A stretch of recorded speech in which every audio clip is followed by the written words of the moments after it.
Hello guys, in this video I'm going to show you how to use the motion blur option in CapCut, but first I wanted to tell you that don't forget to subscribe, because at 100,000 subscribers I'm going to show you my whole YouTube revenue statistics and growth strategy, how you can make money online. So let's jump into it. First, you have to select one of your projects that you would like to edit, or you can start a new one if you click on that plus icon, and now you have to select from your gallery that you would like to edit. And when you open the app, the project, then you have to click on the edit option, which is the first one on the bottom of the screen.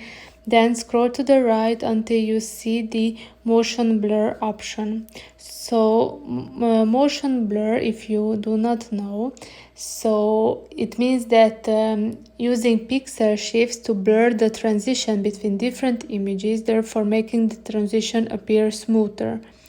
And you can see that there are 4 settings here. The blur option, so you can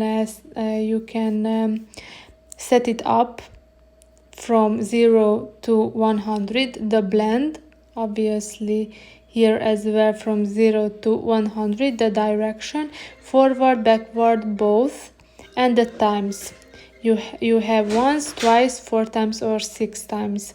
So this will help you to have a smoother transition, so you can add this to your videos. I hope this video was helpful for you as well. If it was, please consider subscribing, and see you in the next one. Bye bye.